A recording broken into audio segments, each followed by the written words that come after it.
आखिर क्यों माता सीता को धारण करना पड़ा विकराल रूप? मित्रों, वैसे तो रामायण में माता सीता को एकदम कोमल और शांत स्वभाव का बताया गया है। आज भी लोग उनकी सौम्यता और सादगी की बातें करते हैं, लेकिन माता जानकी का एक ऐसा रूप भी था जो काफी विकराल था। उन्होंने मूलकासुर नामक एक भयानक और मायावी राक्षस का वध किया था। तो आखिर कौन था मूलकासुर और क्यों किया माता सीता ने उसका वध? दोस्तों, कथा के अनुसार रावण के वध के बाद प्रभु श्री राम रावण के छोटे भाई विभीषण को लंका का सारा राजपाट सौंपकर अयोध्या लौट आए और स्वयं अयोध्या का राजपाट चलाने लगे। एक दिन जब प्रभु श्री राम अपनी राजसभा में बैठे थे, उसी समय अचानक लंका के राजा विभीषण अपने मंत्रियों के साथ राजसभा में पहुँचे। चकित श्री राम तो उनके आने का प्रयोजन पूछा तो विभीषण प्रभु श्री राम से गुहार लगाकर कहने लगे कि हे प्रभु, मेरी रक्षा कीजिए। लंका में भ्राता कुंभकर्ण के पुत्र मूलकासुर ने उत्पात मचा रखा है। विभीषण ने श्री राम को बताया कि कुंभकर्ण का यह मूलकासुर नामक पुत्र असल में मूल नक्षत्र में पैदा हुआ था,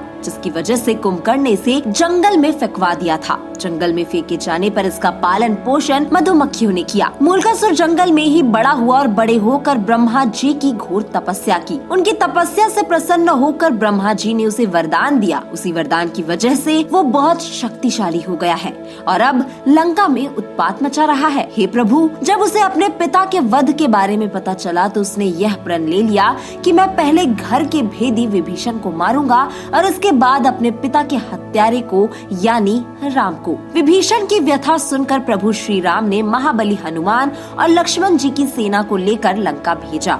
इधर जैसे ही मूलकासुर को श्री राम की सेना के आने की खबर पता चली तो वो भी अपनी सेना के साथ लंका के बाहर युद्ध भूमि में आ गया। दोनों सेनाओं के बीच करीब 7 दिनों तक घोर युद्ध चलता रहा, लेकिन मूलकासुर अकेले ही श्री राम की सेना पर भारी पड़ने लगा। उधर प्रभु श्री राम जब अपने मंत्रियों सहित लंका पहुँचे तो उन्हें भी युद्ध के बारे में पता चला, जिससे वे चिंतित हो गए। उसी समय वहाँ पर ब्रह्मा जी भी पहुँचे और श्री राम से कहने लगे कि हे भगवान, इसे मैंने स्त्री के हाथों से मरने का वरदान दिया है, इसलिए आप देवी सीता को यहाँ बुलाकर उनसे ही इनका वध करवाइए। ब्रह्मा जी की बात सुनकर प्रभु श्री राम ने हनुमान जी को अयोध्या जाकर सीता को लंका ले आने का आदेश दिया। इस तरह देवी सीता अपने स्वामी श्री राम के पास लंका पहुँच गयी। लंका पहुँचने पर प्रभु श्री राम ने माता सीता को मूलकासुर के बारे में पूरी बातें बता दी कि कैसे उसने ऋषियों पर अत्याचार किया और उसका वध केवल एक स्त्री के हाथों ही हो सकता है। प्रभु श्री राम की बात सुनकर माता सीता को भी क्रोध आ गया। क्रोध में ही उनके शरीर से एक तामसी शक्ति निकल पड़ी। यह शक्ति माता सीता की छाया में चंडी का रूप धारण कर लंका की तरफ चल पड़ी। उधर प्रभु श्री राम का इशारा पाकर वानर सेना मूलकासुर की तांत्रिक क्रिया को तहस नहस करने लगी, जिस पर मूलकासुर क्रोध में अपनी तांत्रिक क्रिया को छोड़कर वानरों को खाने के लिए उनके पीछे दौड़ पड़ा। वानरों के पीछे दौड़ते दौड़ते वह युद्ध के मैदान तक आ गया।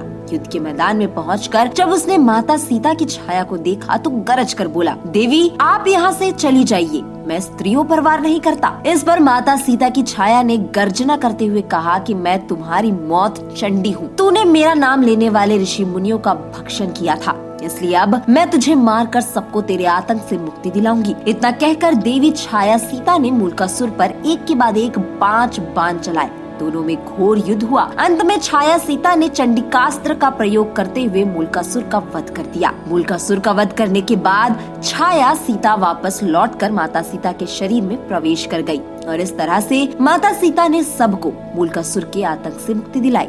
मित्रों, इस वीडियो में फिलहाल इतना ही। मिलते हैं अगले एपिसोड में एक नई कहानी के साथ।